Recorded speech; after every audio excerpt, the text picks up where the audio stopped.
segala arah. Jadi kita dapat melihat benda-benda di sekitar karena ada pantulan cahaya oleh benda tersebut. Jadi ada pantulan cahaya. Jadi si benda tersebut harus kena cahaya sehingga kita bisa melihat benda itu karena dianggap sebagai cahaya ya. Di cahaya jika melalui jarak antara yang sama atau homogen, cahaya akan merambat lurus dengan kecepatan serupa. Di C ya, kecepatan cahaya itu 3 kali 10⁸ meter per sekon. Ini adalah kecepatan cahaya.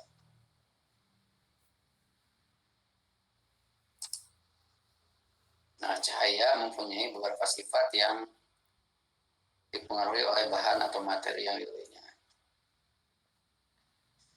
Jadi kalau cahaya kena perak atau aluminium yang dipoles memantulkan semua cahaya terima. Jadi perak dan aluminium itu memantulkan semua cahaya yang diterima. Kalau perak, aluminium memantulkan, kalau kaca itu malah melangsungkan sebagian besar cahaya yang diterima. Ya, kaca cenderung meneruskan. Benda-benda gelap lebih banyak menyerap cahaya, tapi benda-benda terang itu banyak memantulkan ya. Kalau kita memakai baju gelap warna hitam itu dipanas terik itu warna hitam itu banyak menyerap cahaya. Kalau pakai baju putih itu memantulkan cahaya. Sebagian besar cahaya yang ditangkap mata itu adalah cahaya hasil daripada pemantulan atau refleksi terhadap benda-benda lain.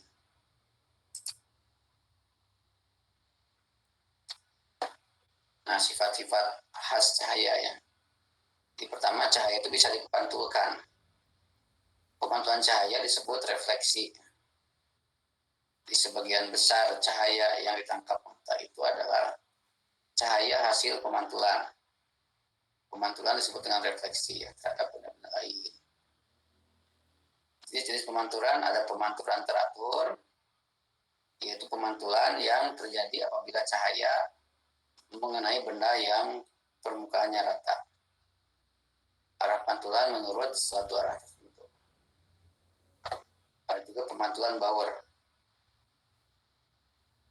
yaitu pemantulan yang terjadi bila cahaya mengenai suatu benda yang permukaannya tidak rata. Arah pantulannya ke segala arah ya. Itu tergantung permukaannya, ada pemantulan teratur ya. Dan juga ada pemantulan Bower.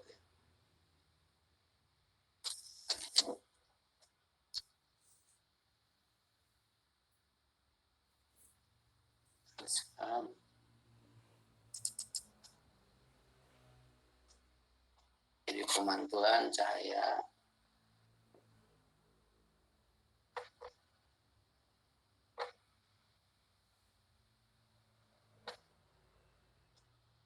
ada pemantulan teratur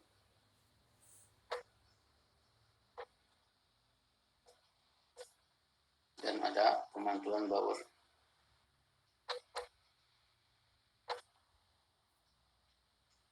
Bower ya.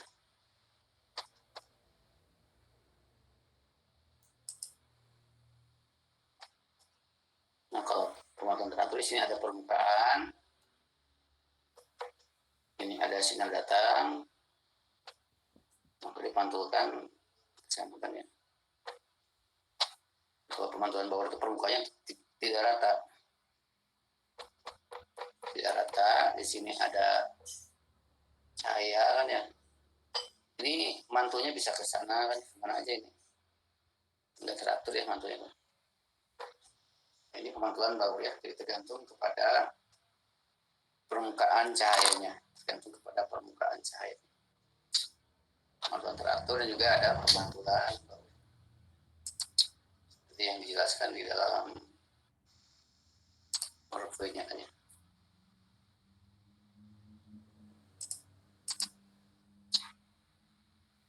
Nah, ada juga hukum pemantulan Snellius. Peristiwa pemantulan dapat dipelajari dengan hukum pemantulan yang dikemukakan oleh Wilbert Snell, seorang ilmuwan dan matematikawan Belanda. Ini bunyinya itu adalah sinar datang, sinar pantul dan garis normal berada dalam satu bidang datar dan N merupakan garis normal atau garis yang tegak lurus melalui titik pertemuan sinar datang dan sinar pantul ya. Ini yang pengaturan teratur itu nanti disempurnakan oleh hukum Snellius ya. Jadi hukum Snellius itu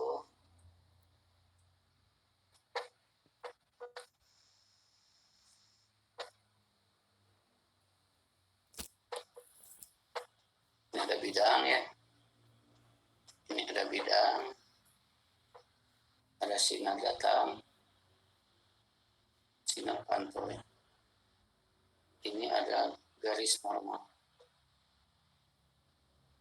N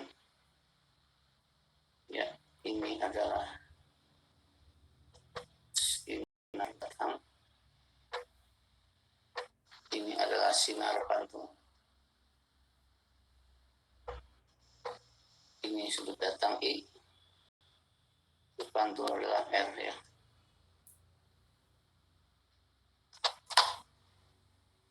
Sinar datang, sinar pantul garis normal terhadap pada satu bidang ya, dan I sama dengan R ya. Sudut datang sama dengan sudut pantul,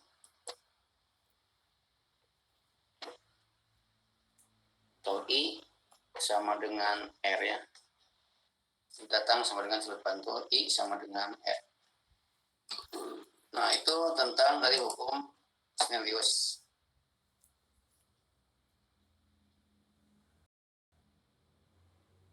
Nah, kalau pembiasan cahaya adalah pembelokan arah rambat cahaya.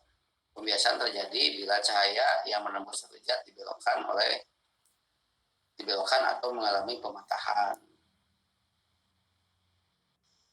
Peristiwa ini dapat terjadi jika cahaya merambat dari satu medium menembus medium lain ya.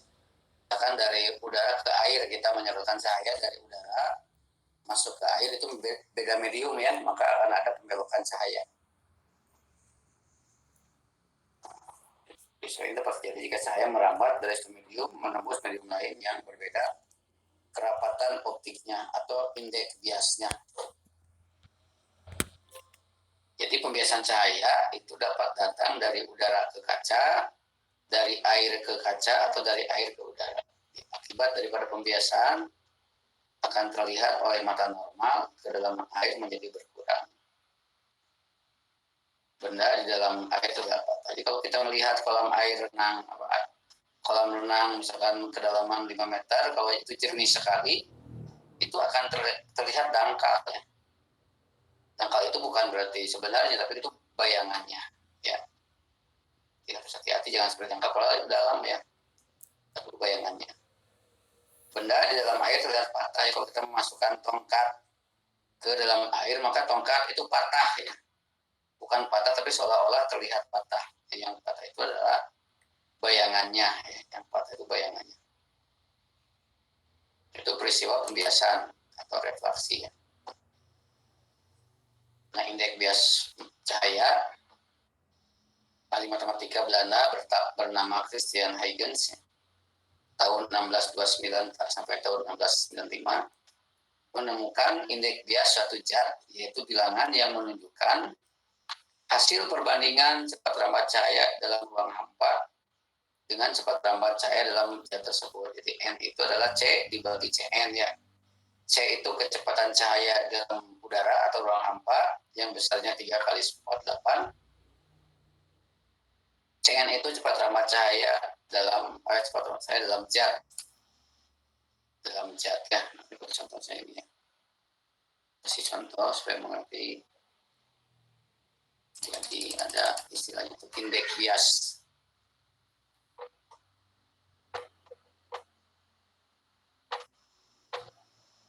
Indeks bias cahaya. N itu adalah C dibagi Cn. N disebut indeks bias. Indeks bias C itu adalah kecepatan cahaya di udara N kecepatan cahaya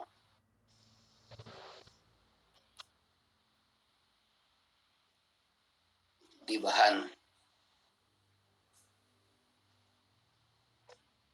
Kecepatan cahaya di bahan itu adalah Cn ya. N sama dengan C dibagi Cn.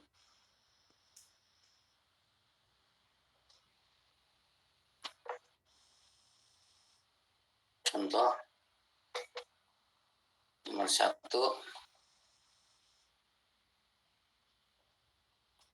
jika cepat lambat cahaya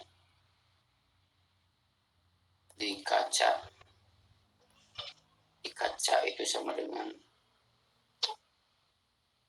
2,5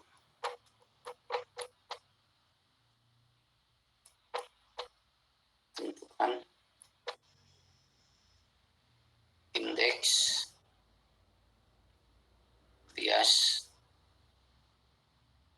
kaca.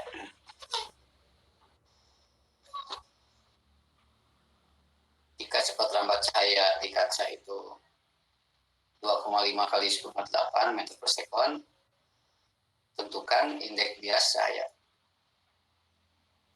Indeks bias kaca ya.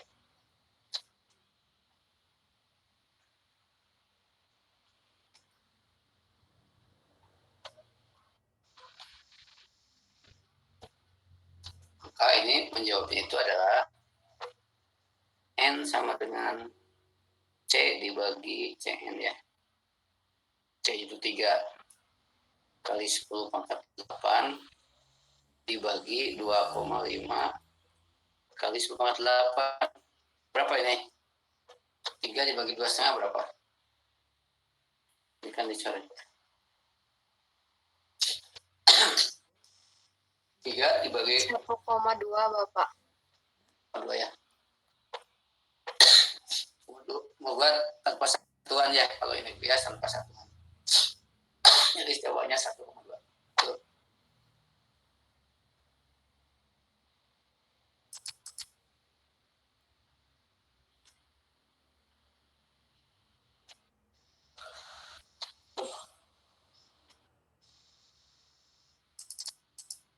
Nomor 2 sekarang.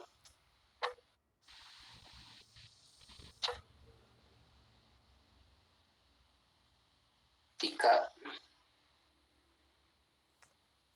kecepatan cahaya di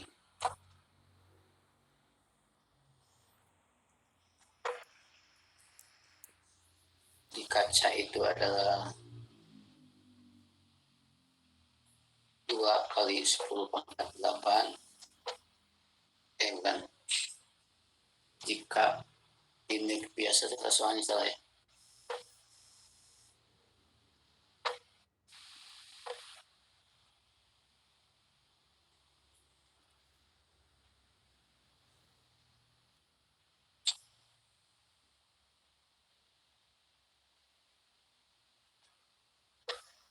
Jika indeks bias air itu 4/3, tentukan kecepatan cahaya di air. Ya. Jika indeks bias air 4/3, tentukan kecepatan cahaya di air.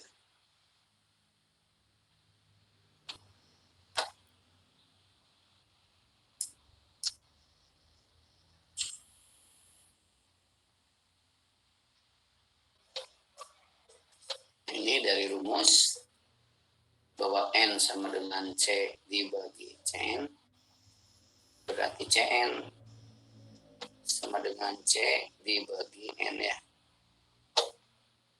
Cn sama dengan C dibagi N sama dengan C-nya 3 kali 10⁸ dibagi 4/3. 3 9 ya, 9/4 kali 10,8 atau sama dengan 2,25 kali 10 pangkat 8. Soalnya ini hari menghitung indeks bias ya. Persoalan mengenai indeks bias cahaya.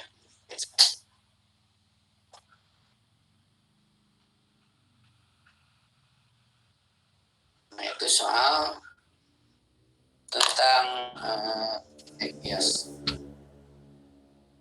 Berikutnya pembiasan. Pembiasan seringkali disertai dengan penguraian warna atau dispersi. Cahaya yang dapat diuraikan atas beberapa warna disebut dengan cahaya polikromatik ya. Contohnya matahari itu warnanya putih ya. Putih itu adalah polikromatik. Warna putih itu gabungan dari berbagai macam warna. Sehingga kalau warna putih itu diuraikan kena prisma, maka akan kelihatan uraian warna. Disebut juga dengan dispersi. Penguraian warna atau dispersi itu adalah untuk cahaya-cahaya sifatnya polikromatik. Kalau yang monokromatik tidak ada penguraian, tidak ada penguraian warna. Masuk merah keluar merah. Tapi kalau putih itu bisa keluarnya bukan putih ya, bisa warna pelangi ya, seperti yang warna Mejiku, Hibi, Niu ya. Jadi warna pelangi itu akan muncul kalau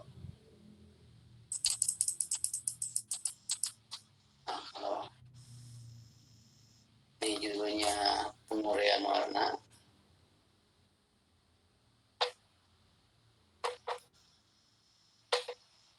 Oh, ini ada prisma. Muncul cahaya merah, ini merah. Ini dibiaskan gitu kan ya, nggak akan lurus, beloknya juga akan dibiaskan lagi. Ini monokromatik ya, ini keluar merah, datang merah, keluar merah. Ini untuk cahaya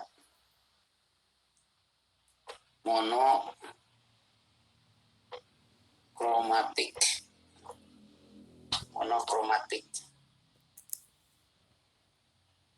Tapi kalau cahaya putih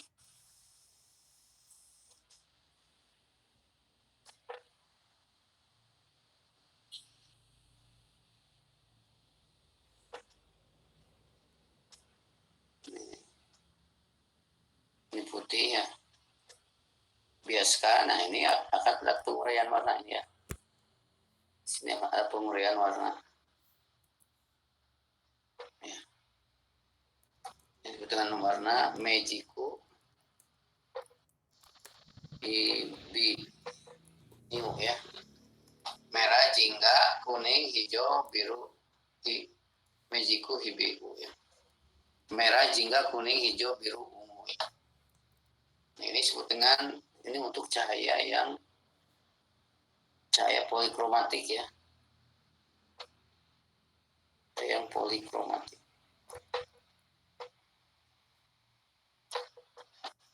Cahaya yang polikromatik.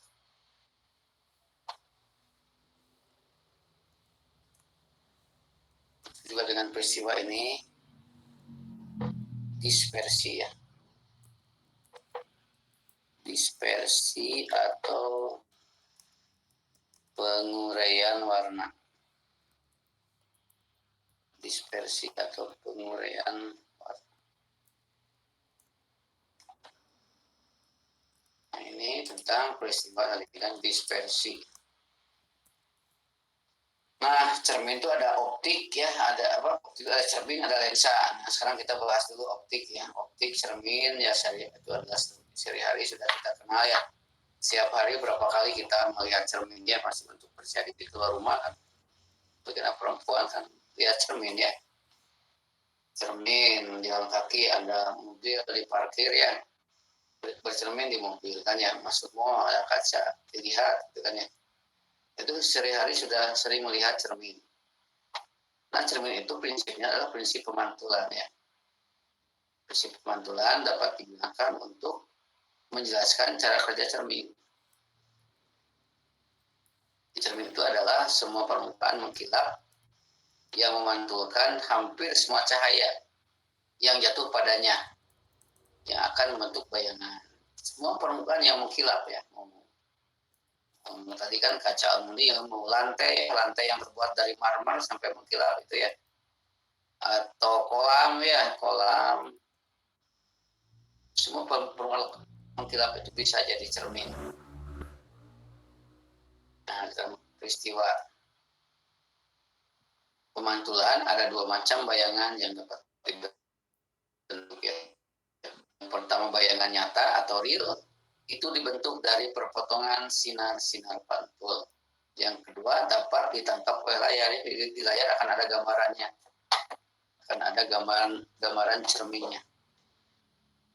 Atau bayangan maya atau dibentuk dari perpotongan perpanjangan sinar-sinar pantul. Tak dapat ditangkap oleh layar, ya ini maya atau semu. Nggak ada di layar bayangannya, tapi kalau bayangan nyata bisa di layar akan kelihatan. Jadi kalau benarnya lilin misalkan ya, di layar juga akan ada lilin. Itu bayangan nyata. Kita bercermin ngaca gitu kan ya, bercermin itu kan kelihatan juga bayangan kita ada di cermin itu ya.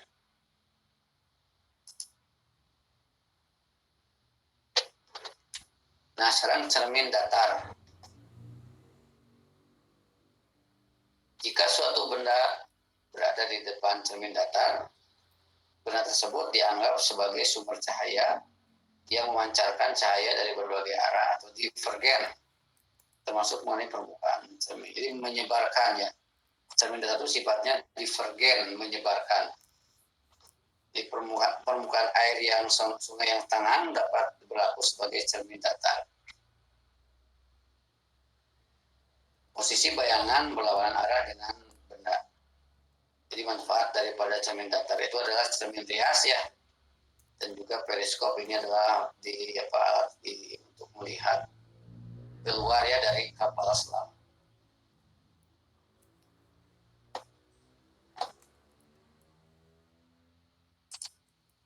Nah, sekarang cermin tadi datar, sekarang cermin cekung ya. Cermin cekung itu ada cermin cekung itu, ini cermin lengkung ya. Ada cermin cekung dan cermin cembung ya. Nah, sekarang bagaimana ciri-ciri daripada cermin cekung ya? Yang pertama itu adalah cermin cekung merupakan cermin yang permukaannya melengkung ke dalam ya. Kalau sendok itu yang di dalamnya, yang bagian buat kombinasinya itu adalah cermin cekung ya. Nanti kalau belakangnya cembung ya. Pemantulan terjadi bila di bagian dalam yang cekung, pemantulan terjadi di bagian dalam yang cekung gitu ya. Cermin cekung bersifat mengumpulkan sinar atau konvergen.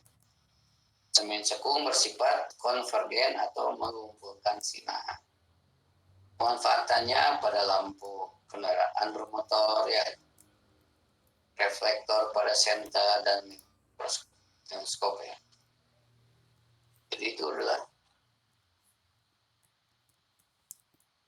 ada yang untuk senter itu kan yang untuk lampu di medis, di dokter gigi, di kamar bedah itu harus menggunakan cermin cekung ya, supaya pantulan sinarnya tertuju ke satu titik.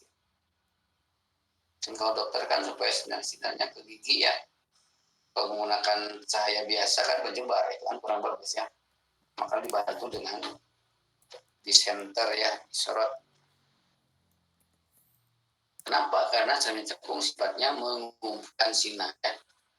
Jadi bisa sinar itu dikumpulkan, jadi diarahkan ke satu titik ya. Pemanfaatan cermin cekung itu adalah lampu kendaraan bermotor, reflektor pada sentral, mikroskop, teleskop ya. Jadi kalau pada lampu itu kan lampu motor harus fokus ke satu titik ya, tidak menyebar seperti lampu di rumah kan ya. Reflektor pada sentral juga sama, harus menggunakan cermin cekung supaya cahayanya bisa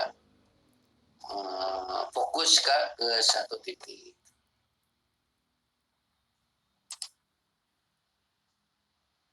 Nah, sekarang cermin cembung. Ciri-ciri cermin cembung itu adalah cermin cembung adalah cermin yang permukaannya melengkung keluar ya. Kalau dilihat sendok itu berarti bagian belakangnya, itu cermin cembungnya. Berkas-berkas sinar yang mengenai permukaan cermin cembung akan dipantulkan menyebar. Cermin cembung sifatnya menyebarkan sinar atau divergen. Manfaatnya itu pada spion mobil dan motor ya.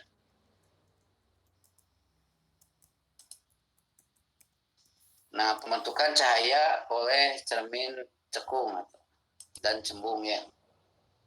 Nah, ini yang gambar kanan itu di tempat aslinya kan ini di laboratorium ruangan gelap gulita dikasih cermin cekung. Ini ada cahaya, beberapa buah cahaya yang ditembakkan tegak lurus kepada cermin cekung ya. Ternyata pantulannya itu menuju ke satu titik ya. Makanya disebut dengan konvergen, mengumpulkan sinar ke satu titik ya. Nah, gambar kirinya itu adalah sketsanya. Ya, ini kan sinar datang itu akan dipantulkan ke fokus semuanya. Asal sinarnya sejajar daripada permukaan cerminnya. Yang sinar yang tidak sejajar mungkin akan dipelajari. Jadi cermin itu merupakan bagian kecil dari suatu lingkarannya. Dengan titik pusatnya itu di C. Ini titik pusat. Kalau ini cermin itu lingkaran disambungkan terus ya, ini maka akan membentuk jadi sebuah lingkaran gitu kan ya. Dan pada cermin itu ya tempat mengumpulnya sinar itu disebut dengan fokus ya, atau F. Kalau C itu 2 kali F.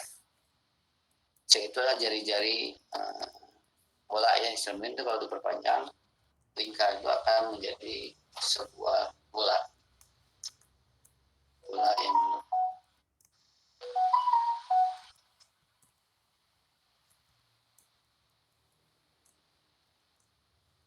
jadi bola yang bulat ya. Bola bulat.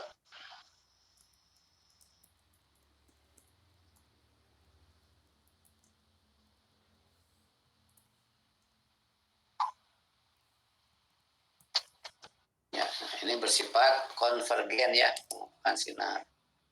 Nah, ini ada cermin cekung, ini ada benda setinggi H ya. Disimpan di depan cermin cekung ya. Ternyata bayangannya jadi di sini kan ada di depan ya. Sifat bayangannya menjadi terbalik, diperkecil dan nyata ya. Ini nyata. Nah, jadi rumusnya itu adalah di sini kalau ada benda H berjarak S dari cermin ya, kalau kita ingin mencari di manakah letak bayangannya menggunakan rumus 1/S ditambah 1/S aksen sama dengan 1/F ya. 1/S ditambah 1/S aksen sama dengan 1/F. Jadi kalau ini adalah kalau cermin cembung itu cuma diletakkan di depan cermin cembung, maka bayangan itu akan ada di sini di ruang 1 ya. Lebih kecil daripada benda dimanapun juga bayangannya akan ada di sini ya, di dekat fokus, sebelum fokus ya. Sehingga cermin cembung itu digunakan buat spion ya. Jadi walaupun bendanya di belakang jauh sekali juga, bayangannya tetap ada di sini ya. Di bawah fokus jadi akan kelihatan. Kalau cermin datar nanti benda jauh juga bayangannya akan jauh ya, nggak akan kelihatan di cermin datar itu bayangan benda yang ada di belakang mobil ya. Maka kenapa pada spion itu menggunakan cermin cembung ya. Nah, ini pembentukan bayangan maya pada cermin datar. Ini cermin datar ya. Di sini ada botol ya, ada botol. Gimana cara menggambarkan bayangan dari botol ini gitu kan ya. Maka ini ada teorinya, ini ada sinar datang gitu kan ya, dipantulkan ke sana kan ya, atas sinarnya. Fisik botol juga akan begini. Ini untuk yang cermin datar ya, bayangannya sama ya. Kiri botol bayangannya juga akan botol ya, akan jadi gelas ya, pasti botol lagi bayangannya tuh. Nah, ini contoh sebuah benda diletakkan sejauh 10 cm di depan cermin cekung yang memiliki fokus 40 cm ya. Ini tadi perjanjian lewat tadi ya, ini dibahas.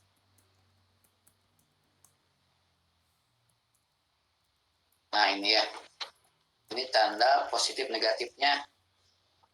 Jadi F dan R adalah positif jika pusat kelengkungannya ada di depan cermin atau konkav ya.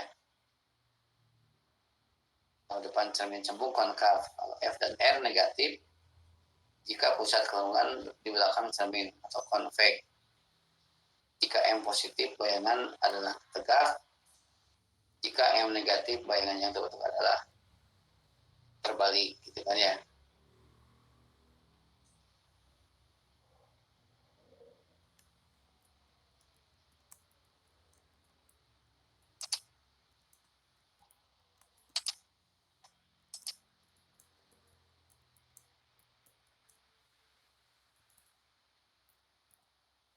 Nah ini tadi kan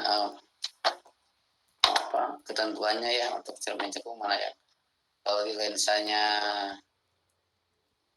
berarti F dan R-nya positif ya. Kembali ke soal. Nah ini soalnya kita kopikan.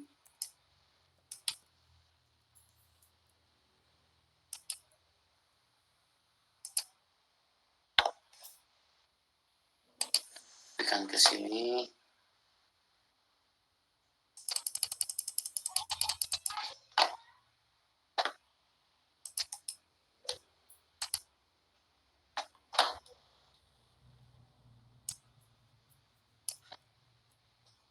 Sebuah benda diletakkan 40 cm di depan cermin cekung ya. Jadi S-nya 10 cm ya.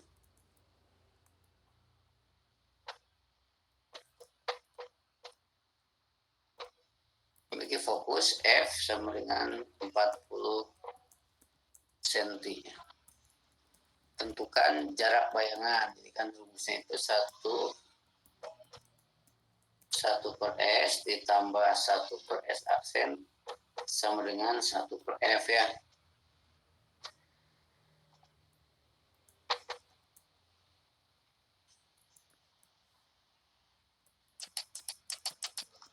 Jadi 1 per S aksen ini sama dengan 1 per F dikurangi 1 per S ya.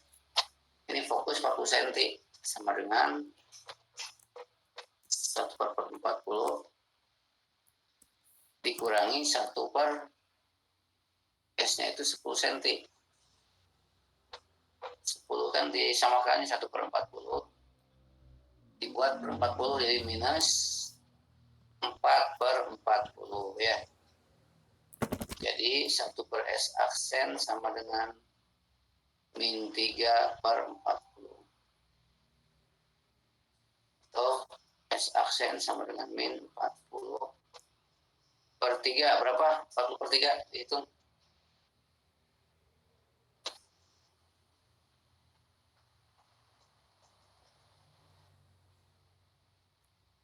13,3 Bapak. 13 min ya, min 13,3.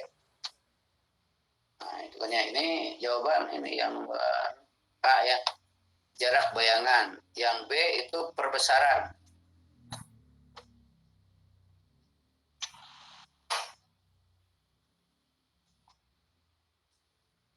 Yang B itu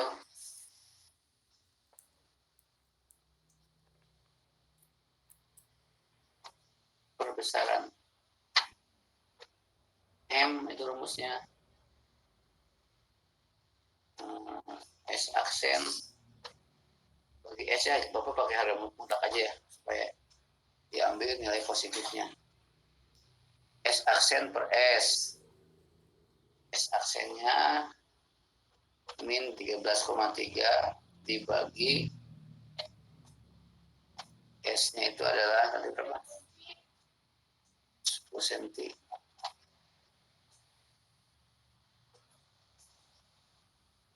Bentar ya. Tunggu sebentar.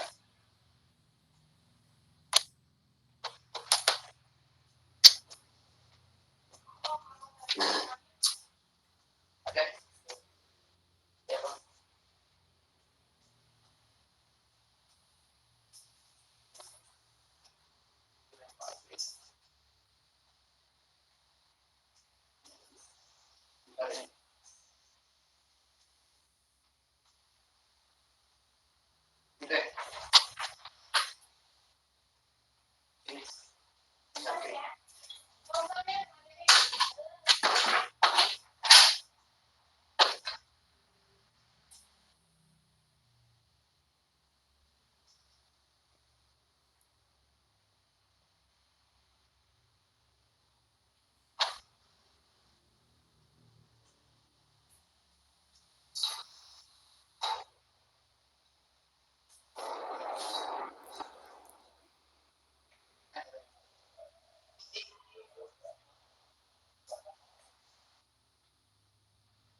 Apa ya?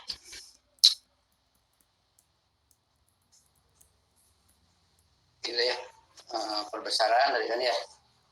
3,3 dibagi 10 sama dengan min 1,33 ya. Kali ya besarannya. Yang C-nya sifat bayangan ya. Perbesaran di atas 1 berarti diperbesar ya. Kalau minus itu kan hasilnya minus berarti itu maya ya. Sifatnya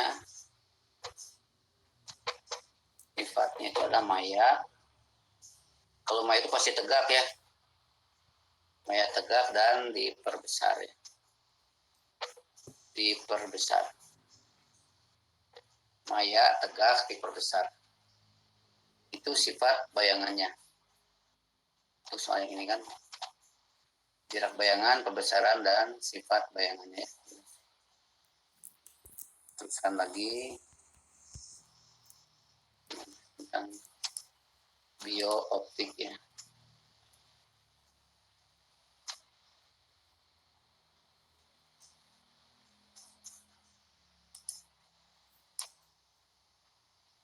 Nah ini pembentukan bayangan pada cermin. Kan pada cermin cekung itu sifatnya mengumpulkan sinar ya. Menuju fokus. Kalau cermin cembung sifatnya menyebarkan sinar ya. Di titik fokus dan panjang fokus A untuk cermin cekung itu mengumpulkan sinar, dan B cermin cembung itu menyebarkan sinar ya. Ini sifatnya begitu. Nah sekarang lensa. Kalau tadi cermin itu pemantulan, kalau lensa itu prinsip pembiasan. Prinsip pembiasan dapat dimanfaatkan untuk memahami tentang cara kerja lensa ya. Lensa berhubungan dengan peristiwa pembiasan. Lensa dibentuk oleh benda bening tembus cahaya yang dibatasi oleh dua permukaan bidang yang salah satu atau keduanya merupakan bidang lengkung ya. Jadi ada lensa cekung, lensa cembung, istilahnya dikembalikan dari cermin ya. Lensa cekung itu negatif ya, kalau cermin kan tadi positif. Negatif, divergen itu cekung itu menyebarkan, dan lensa konkav. Kalau lensa cembung itu lensa positif, konvergen, dan lensa konveks. Jadi kebalikan dari cermin sifatnya. Ada 3 jenis lensa, cekung rangkap, bikonkav, cekung datar, plan konkav, dan cekung cembung, konveks konkav ya. Nah, ini lensa cekung bersifat menyebarkan sinar. Tadi kan kalau cermin cekung mengumpulkan, ini kebalikannya ya. Lensa cekung itu menyebarkan sinar. Kalau lensa cembung itu ada 3 juga, cembung rangkap, bikonveks, cembung datar, plan konveks, dan cembung cekung, konkav konveks ya. Nah ini cermin cembung sifatnya mengumpulkan sinar. Contoh cermin cembung kan itu cermin loop ya. Loop juga kalau dikenain matahari ini akan fokus ke satu titik, malah ini menghasilkan intensitas cahaya yang kuat ya, sehingga bisa membakar. Ini contoh daripada lensa cembung bersifat mengumpulkan sinar. Kalau kuat lensa ya, nanti kan sebelum kuat lensa ini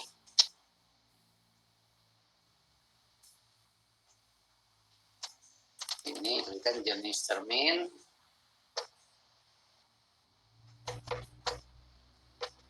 Jenis cermin kan ada cembung ya. Kalau cembung itu kan ada bikonkav, ini kan ya. Ada bikonkav. Ini di konvek ya, bukan di konvek. Ada plan konveks, ada ini konkav, konvek ya, itu yang cembung. Kalau cekung itu ada bikonvek, ada plan konvek, ya. Ada konvek konkav ya. Ini ada bikonkav, ada plan konkav, ada konvek konkav ya. Jadi ciri daripada cermin cembung itu tebal di tengah, tipis di ujung ya. Kalau ini cermin cembung, kalau cermin cembung itu tipis di tengah, tebal di ujung gitu ya. Kalau punya kacamata minusnya besar akan kelihatan, tapi tengahnya lebih tipis daripada di ujungnya kalau yang punya kacamata minnya tebal gitu ya.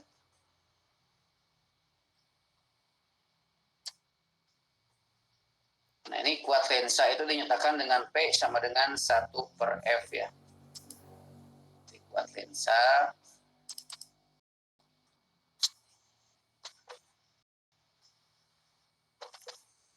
lensa itu P sama dengan 1/F ya.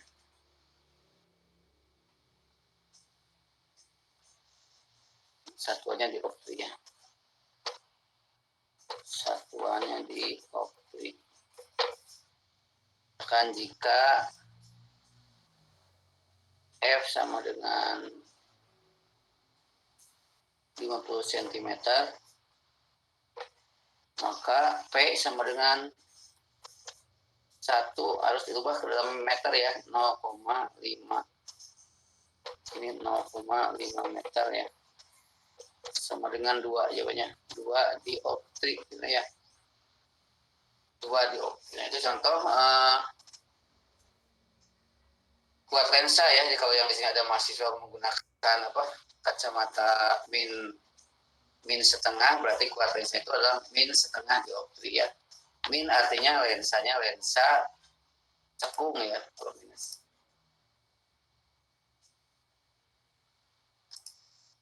Nah, bayangan pembentukan bayangan itu ada bayangan yang sejajar, yang lewat fokus, dan juga yang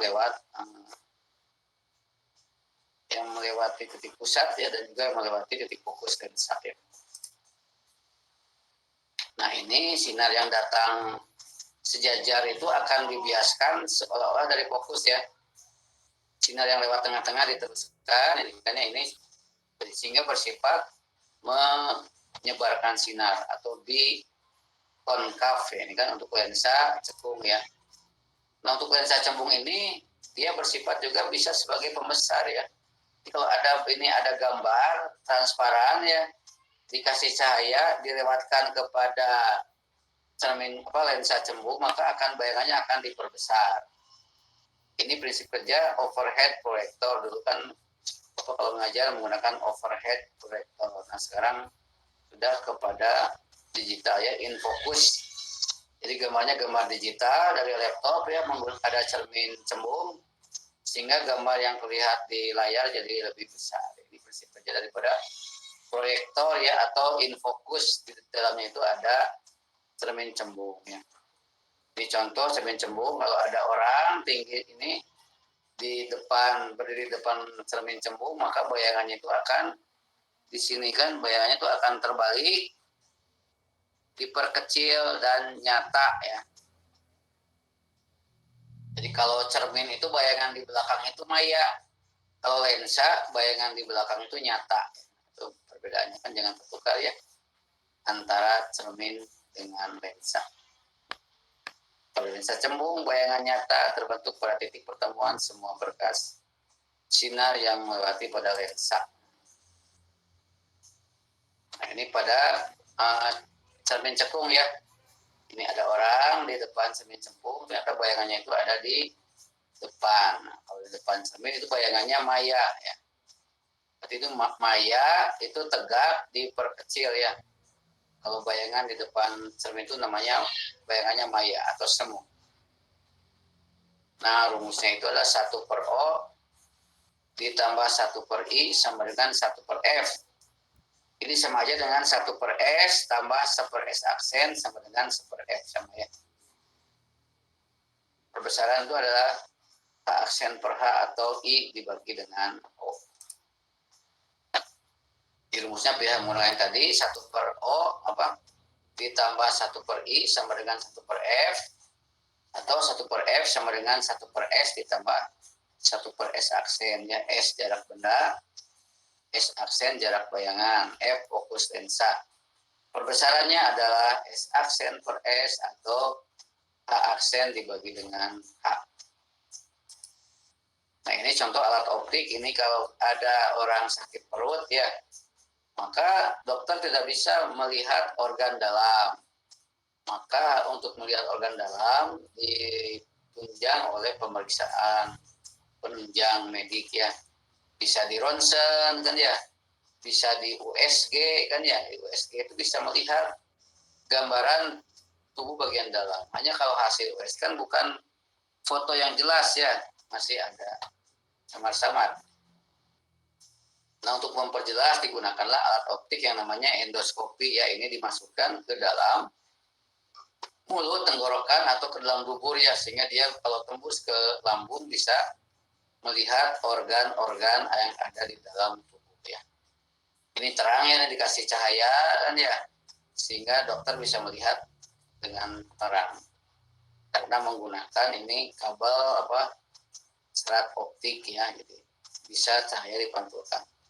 Kalau menggunakan selang biasa nggak akan terang ya, akan gelap kan, karena kalau cahaya dibelokkan nggak bisa belok cahaya kan ya. Tapi dengan menggunakan serat optik itu cahaya bisa dibelokkan. Nah, ini juga contoh alat optik. Ini lampu di ruang operasi ya, di kamar bedah atau di operasi gigi ya, itu menggunakan cermin cekung ya, supaya cahayanya bisa fokus ya ke satu titik. Ini lewat. Nah, ini contoh kaca pembesar atau loop ya. Ini benda setinggi H, pakai loop bisa jadi tingginya lebih tinggi ya. Kalau kurang loop bisa menggunakan mikroskop ya. Ini benda kecil ya, oleh lensa pertama jadi H aksen, oleh lensa kedua jadi H double aksennya, jadi tinggi sekali. Mikroskop bisa puluhan kali sampai ratusan kali ya, bisa memperbesar bayangan benda. Nah, ini kalau mikroskop buat melihat benda kecil, kalau teleskop untuk melihat benda yang jauh ya, menggunakan teleskop. Nah, sekarang kepada mata dan kacamata ya, aplikasinya.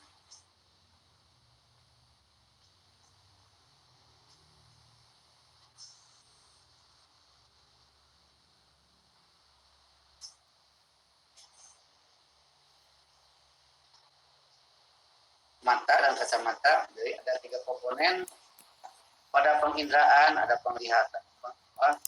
3 komponen penginderaan pada penglihatan ya, ada mata yang memfokuskan bayangan, ada sistem saraf, dan juga ada korteks penglihatan yang ini di otak ya. Tiga-tiganya harus ada. Kalau mata rusak nggak bisa melihat.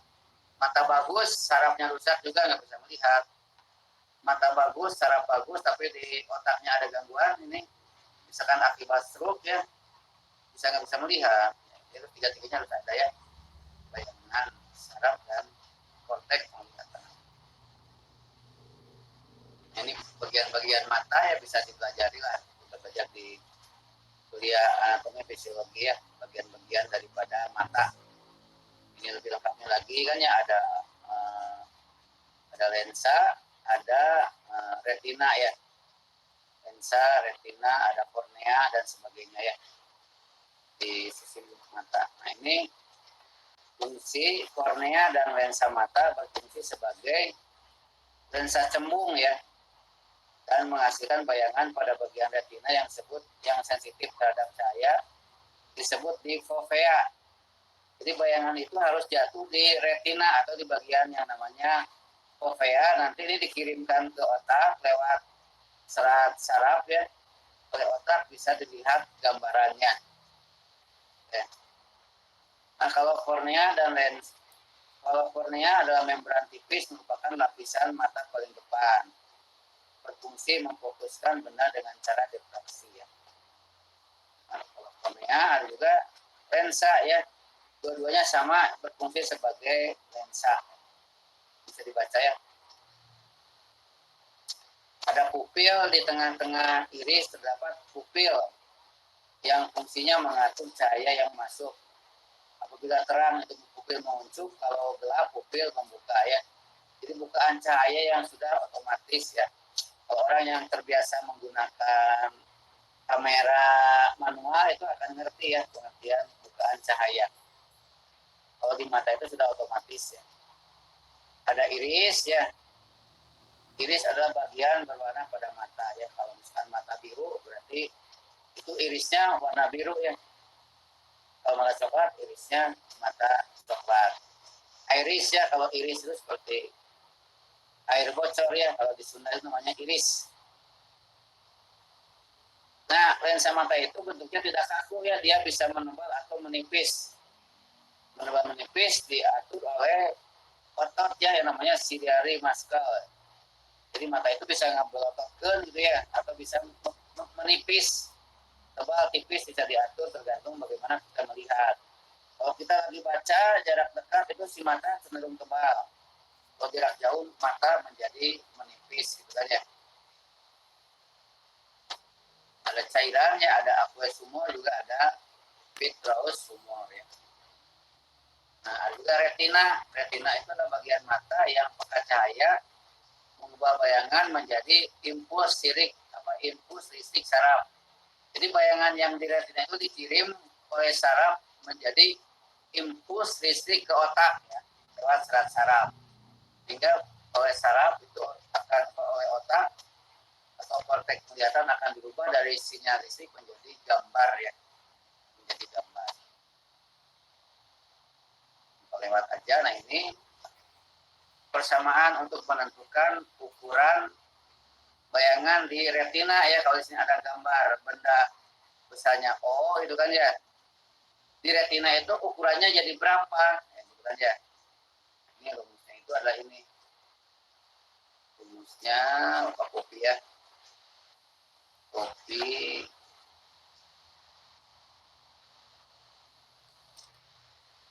dipindahkan ke sini.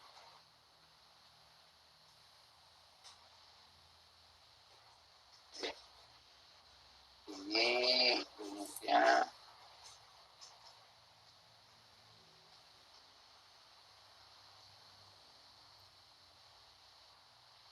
Rumusnya mencari besar bayangannya ya. Nah, ini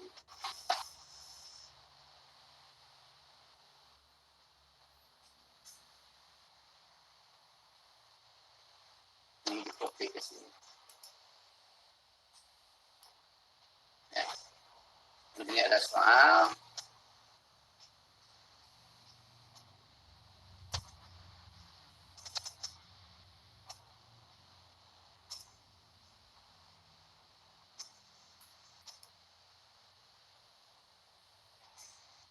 Ya.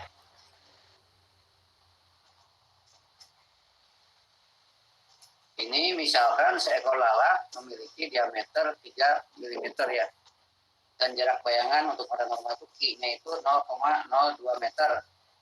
Itu ukuran bayangan yang terbentuk di retina dari seekor lalat yang hinggap di dinding yang jaraknya 3 meter ya, kalau lalatnya itu katanya. diameternya 3 mm, berapakah ukuran bayangan di retina ya? Di retina berarti ini penjelasannya itu adalah ukuran benda ya. Berarti O-nya itu diameter berarti kan ya? O-nya itu 3 mm ya. Q itu jarak bayangan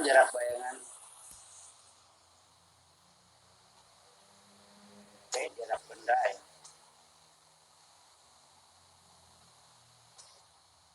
Q ukuran bayangan, Q itu jarak bayangan.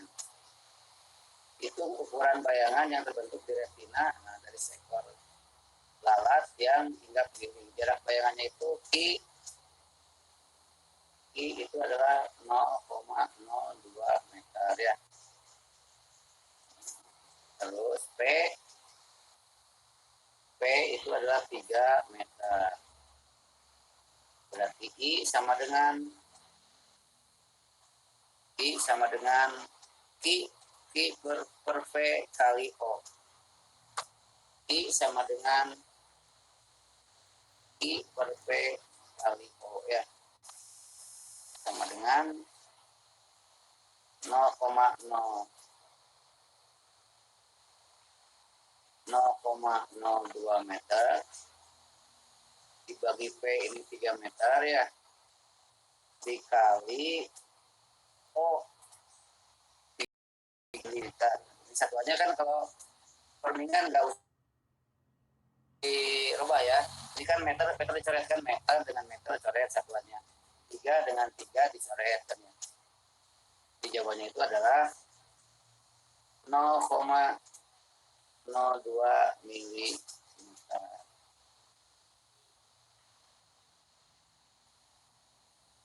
Kalau dari mili ke mikro dikali 1000 ya, atau sama dengan 0,02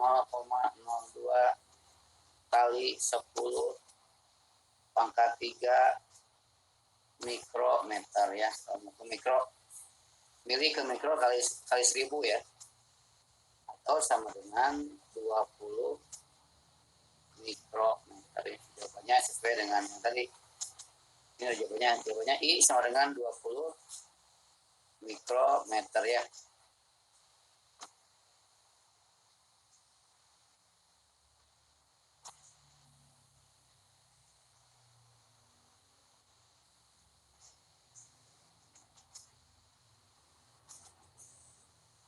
Itu tentang lensa ya, tentang soal lensa mata. Sudah, ini kesamaannya bisa dibaca lah ya. Bapak lewat ya. Bapak ingin mengajarkan ini akomodasi mata. Jadi agar bayangan benda berada di retina itu perlu adanya perubahan panjang fokus lensa mata ya. Fokus ini disebut dengan akomodasi ya, akomodasi atau harus berakomodasi. Kalau kita membaca pada jarak dekat itu, si mata harus berakomodasi ya, dipaksakan untuk bisa melihat. Kalau bahasa Sundanya dibolotot-bolototkan ya, supaya bayangannya jelas. Kalau melihat jauh itu lensa cenderung relaksasi ya, istirahat total. Total kan, makanya kalau memandang benda jauh itu mata akan rileks ya. Ke pantai lihat jauh itu akan rileks mata. Tapi kalau tiap hari sering baca itu kan ya jarak dekat, sering tinggal di gedung-gedung itu kan ya, itu mata cenderung sering berakomodasi kan, sehingga dia tidak bisa melihat jauh ya, jadi sehingga harus dibantu oleh kacamata ya. Ini ada daya akomodasi juga, ada kemampuan mata itu tergantung kepada usia ya. Ada istilah titik dekat, titik jauh ya, tergantung pada usia. Nah kalau masih anak kecil itu usia 10 tahun itu bisa melihat jarak 7 cm. Usia 20 tahun bisa melihat 10 cm yang paling dekat ya. 30 tahun 14 cm, 40 tahun 22 cm, 50 tahun 40 cm, 60 tahun bisa membaca 200 cm ya. Jadi kalau udah umur tua itu nggak bisa melihat dekat ya, makanya harus dibantu oleh kacamata ya. Kacamata supaya bisa melihat jarak dekat ya. Nah, ini presbiopia itu juga mata tua ya. Jadi, oh ini karena ototnya lemah, orang tua juga nggak bisa melihat dekat ya akibat ototnya lemah, maka harus menggunakan kacamata fokus ganda. Sekarang nggak bisa melihat dekat, nggak bisa melihat jauh, itu harus kacamatanya double ya. Jadi untuk melihat dekat dan juga untuk melihat jauh. Nah ini ahli optometri juga suka mengukur ya, mengukur dengan menggunakan diagram chart. Nah ini masih digunakan sekarang kan ya di dokter mata atau di optik untuk memeriksa ketajaman mata ya. Jadi kalau untuk mata normal itu dia bisa membaca baris ke-8 dalam jarak 6 meter ya. Kan di sini nggak bisa dicobakan, kalau di kelas bisa ya dicobakan. Di online kan lihat laptop mungkin nggak bisa ya, bisa dites sendiri di rumah ya. Coba dilihat dari baris ke-8 tuh dari jarak 6 meter. Kira-kira kelihatan nggak nomor 8 ya. Nah ini mata sebagai alat optik ya, di sini ada lensa mata ya. Ini bayangan itu yang bagus itu harus ada di retina di retina kan, kalau ini bayangannya di depan retina itu nggak akan jelas bayangannya gitu kan ya. Nah ini makanya ada orang yang cacat mata. Sebagian besar orang akan mengalami kekurangan tajaman penglihatan yang dapat dengan mudah dibetulkan atau dikoreksi dengan menggunakan kacamata yang tepat. Cacat mata sering ditemui berbentuk miopi, itu nggak bisa melihat jauh. Ini yang sering terjadi pada anak-anak muda ya, menggunakan kacamata negatif, atau hiperopi atau hipermetropia, ini tidak bisa melihat dekat ya. Ini orang-orang tua biasanya kalau yang. Nah untuk yang mata normal itu dia titik jauhnya itu sejauh mata memandang ya, tak terhingga bisa melihat kalau orang yang normal. Titik dekatnya 25 cm. Kalau orang yang miopia itu tidak bisa melihat tidak bisa melihat jauh. Ya, maka harus menggunakan kacamata negatif. Kalau hipermetropia itu rabun dekat, tidak bisa melihat dekat. Ya. Kenapa itu terjadi miopia? Itu karena bentuk mata lonjong, maka benda berjauhan tak terhingga akan tergambar tajam di depan retina ya. Kalau hipermetropia itu dia nggak bisa melihat dekat ya, karena bola mata gepeng dan juga titik benda di benda tak terhingga bayangannya ada di belakang retina ya. Kalau astigmatisme itu disebut dengan istilah silindris ya, mata yang silindris. Nah ini yang miopia ya, jadi mata itu lensa terlalu kuat sehingga bayangannya ada di depan retina, atau mata terlalu lonjong juga sama kan ya, bayangannya ada di depan retina. Supaya jadi ke belakang itu ya, nah, bentar ya, ini kalau yang tadi itu yang miopia ya, miopia itu lensa terlalu kuat atau mata lonjong sehingga bayangannya ada di depan retina. Kalau yang hipermetropia itu lensanya lemah ya, sehingga bayangannya ada di belakang retina, atau matanya terlalu gepeng sehingga bayangannya ada di belakang retina ya. Nah, untuk mata miopia supaya bayangannya yang ada di depan retina bisa dikebelakangkan itu dibantu dengan kacamata negatif ya. Karena kacamata negatif bersifat menyebarkan sinar sehingga bayangannya yang asalnya di depan retina bisa dimundurkan menjadi di retina ya. Berapa kekuatannya ya tergantung tadi cacat matanya bagaimana ya. Nah kalau hipermetropia itu bayangannya ada di belakang retina ini kan ya. Supaya jadi ke depan itu dibantu oleh lensa positif ya. Lensa positif itu membantu bayangan yang ada di belakang retina digeser ke depan ya, menjadi ada di retina. Nah, ini rumus untuk koreksi kacamata sama dengan rumus lensa ya. 1/F sama dengan 1/I ditambah 1/O. F panjang fokus, O jarak benda, I itu jarak bayangan, jarak antara lensa ke kornea ini sudah ditetapkan 2 cm ya, disamakan semuanya atau 0,02 meter ya. Ini kan muka-muka tambahan waktu ya untuk menjelaskan soal ini. Soal terakhir ini ya. Oh iya, Bapak bisa menjelaskan ini ya. Ini soal terakhir yang akan dibahas ya. Nanti sisanya Bapak juga akan memberikan tugas ya. Betulnya mohon ada tambahan waktu sedikit ya. Ini supaya bisa, kecuali kalau bisa mau sendiri. Ini bisa menjelaskan soal yang ini.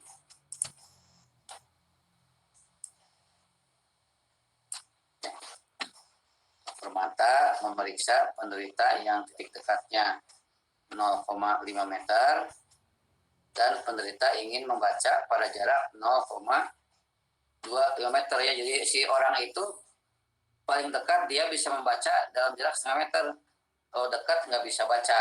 Maka ini harus menggunakan kacamata berapa kan gitu ya soalnya. Jadi ini caranya. Pertama harus duduk orang yang normal ya. Kalau orang yang normal itu kan tadi S-nya itu adalah O-nya itu 25 meter ya, 0,25 meter. I-nya tetap sama ya, itu ditetapkan 0,02 meter, itu kan I. Berarti kuat lensa itu P sama dengan 1/F sama dengan 1/O ditambah 1/I ya. Jadi P sama dengan 1/0,25 ditambah 1/0,02 ya, sama dengan 4 ditambah 50 ya. Ini kan 0,02 2/100 ya, jadi 54 dioptri ya. Ini kan untuk yang normal ya. Nah, sekarang untuk yang cacat mata itu tergantung soalnya. Di sini dia cuma bisa melihat 0,5 meter. Berarti O-nya 0,5 meter ya. I-nya sama, ini 0,02 meter. Jadi P aksen sama dengan 1/O tambah 1/I ya. Sama dengan 1/0,5 ditambah 1/0,02. Ini sama dengan 2 ditambah 50 sama dengan 52 dioptri ya. Berarti koreksinya itu P dikurangi P aksen. Ini 54 dikurangi 52 sama dengan plus 2 ya. Jadi orang tersebut perlu menggunakan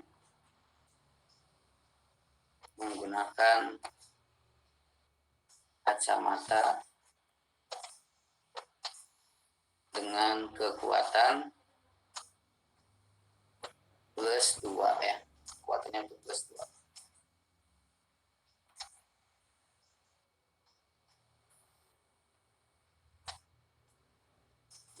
Ya, tulis ya cepat ya.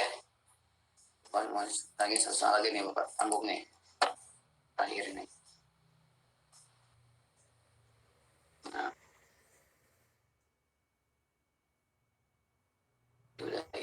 sekarang satu lagi ya. Hitungan.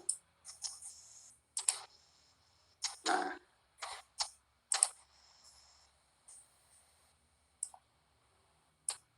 seseorang bermata miopia memiliki titik jauh 1 meter. Jadi di atas 1 meter dia nggak bisa melihat, berarti perlu menggunakan kacamata berapa dioptri ya. Ini yang banyak dialami oleh para mahasiswa ya, yang minus tidak bisa melihat jauh ya.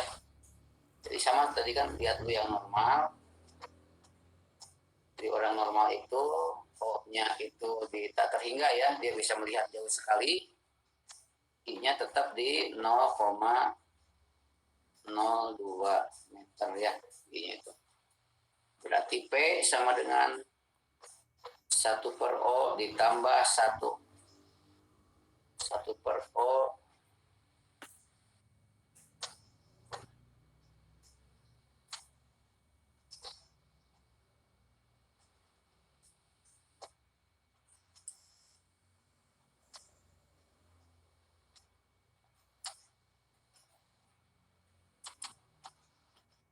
P sama dengan 1/O ditambah 1/I ya.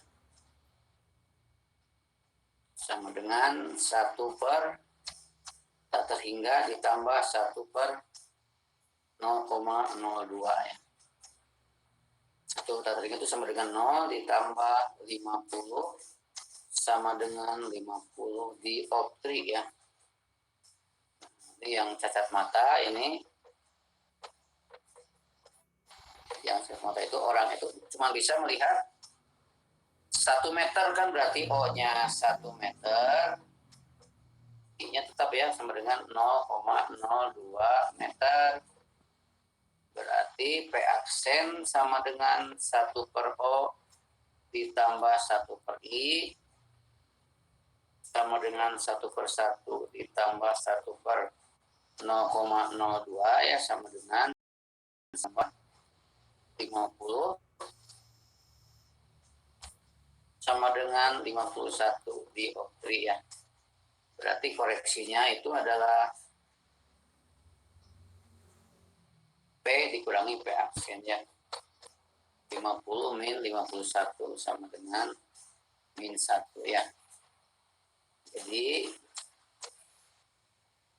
orang tersebut perlu menggunakan kacamata dengan kekuatan min 1 ya. Min 1 ya. Min 1 karena di sini ada mahasiswa menggunakan kacamata min 1, artinya dia paling jauh cuma bisa melihat 1 meter ya. Nah, ini soal-soalnya kan di ujian mungkin diganti angkanya saja sama Bapak ya, soal-soal perhitungannya nanti udah ya. Cepat saja kuliahnya, udahlah, ini tinggal dibaca saja. Ini dibaca ya, astigmatisme, ini juga tinggal dibaca. Nah, udah ya. Ini paling sampai sini kuliahnya, yang kuliah untuk bioakustik kali Bapak kasih aja PowerPoint-nya ya. Yang tentang bioakustik nggak sempat diajarkan ya. Paling itu hari ini ya, karena udah sore, Bapak langsung aja mengasih tugas ya. Ada tugas perorangan, ada tugas kelompok ya. Walaupun mungkin dua-duanya bisa kelompok dua-duanya. Hanya beda aja, beda mengumpulkan tugasnya. Kalau tugas perorangan tadi kan ada satu standar kompetensi yang Bapak nggak sempat diajarkan.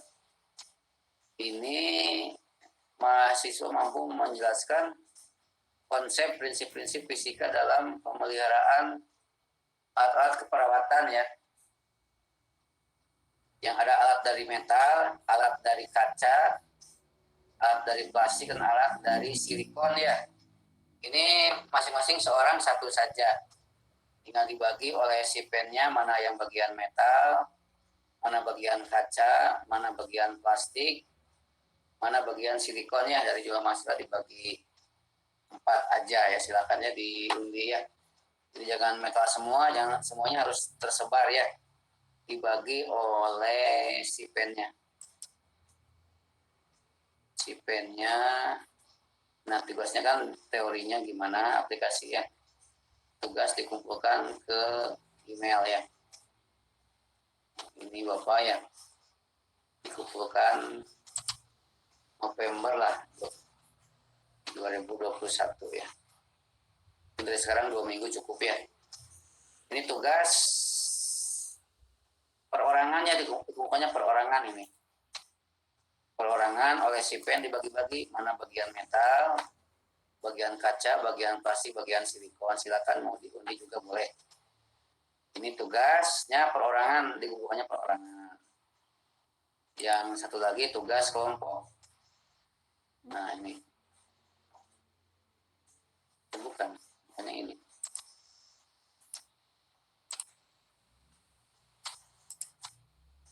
Sama aja. Bentar ya. Kita cari buat tugas.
Ini yang kelompok ya.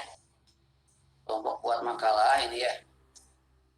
Buat makalah judulnya aplikasi fisika medis dalam bidang kesehatan ya. Misalkan dalam kurung ini biomekanika. Kalau bagiannya biomekanika kan ada biooptik nanti kan ya. Biolistrik ya nih.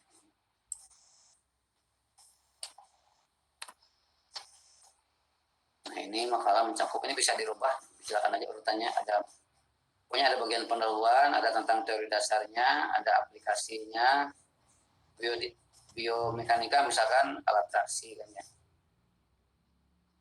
Bisa aplikasi.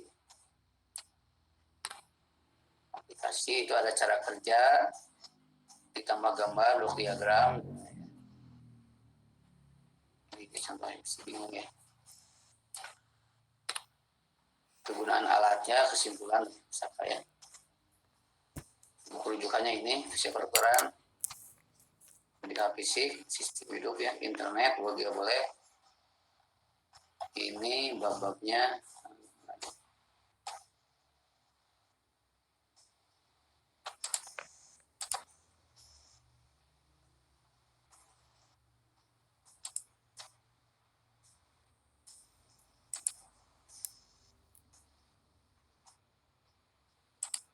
Ini babnya.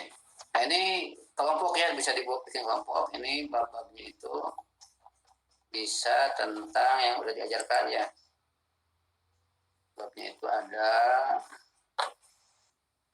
1 biomekanika ya. 2 itu bisa biolistrik ya. 3 itu fluida ya. 4 itu adalah biooptik. 5 itu termofisika. 6 itu adalah bioakustik ya. Jadi dibagi 6 kelompok, masing-masing dapat giliran per bab itu ya, 6 kelompok. Silakan juga dibagi kelompoknya oleh si pen ya. Kelompoknya siapa yang bagian biomekanika, bagian biolistrik kan ya, bagian fluida atau ya dan sebagainya. Silakan dibagi. Ini soalnya ini kan, ini buat makalahnya beginilah, kira-kira mau diubah juga boleh ya, ini urutan bab-babnya silakan terserah. Ini gambarannya begini kan ya. Nah ini ada ini bab-babnya. Dan juga satu lagi 3 tugasnya, satu lagi dikasih tugas bikin soal ya. Ini ada soal, mudah-mudahan gambaran untuk soal ujian ya. Perhitungannya kira-kira beginilah gambaran soalnya, coba juga dikerjakan, nanti dikumpulkan juga soal-soalnya.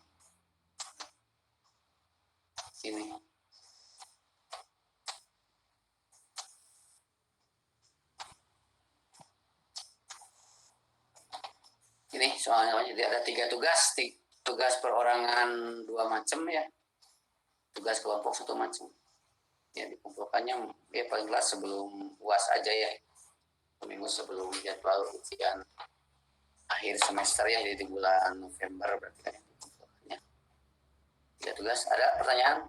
Silakan dari Bapak izin bertanya. Ya, silakan. Perkenalkan diri, nama saya Nana Zabila. Izin bertanya, Pak, kalau misalnya yang tugas soal ini harus dengan jawaban sama soalnya, terus ditulis tangan atau diketik, Pak? Makasih. Ditulis tangan aja, susah diketik, tulis tangan, dipoto ya nanti. Tulis tangan, dipoto aja, kirimkan foto. Foto bagusnya PDF ya.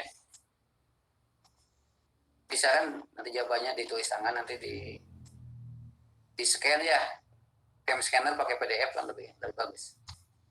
Bisa? Iya Pak, bisa izin pakai soalnya juga Pak?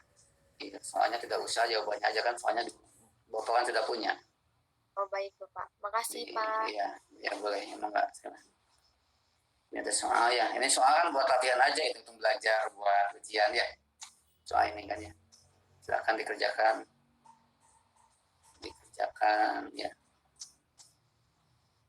Ini soalnya ya, mungkin ujiannya mirip-mirip begitulah soalnya, soal hitungannya buat bahan ujiannya.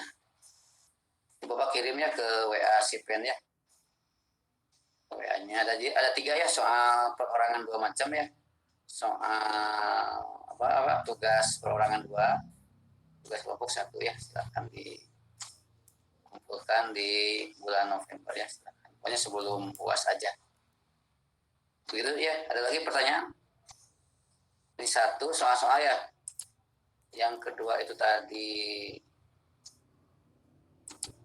ini sudah soal ya. Ini soal-soal udah. Ini kelompok ya, bikin makalah ada 6 bab ya. Ini yang bab silakan dibagi-bagi.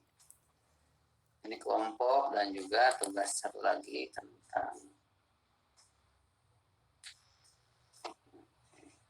ini yang di PowerPoint ya.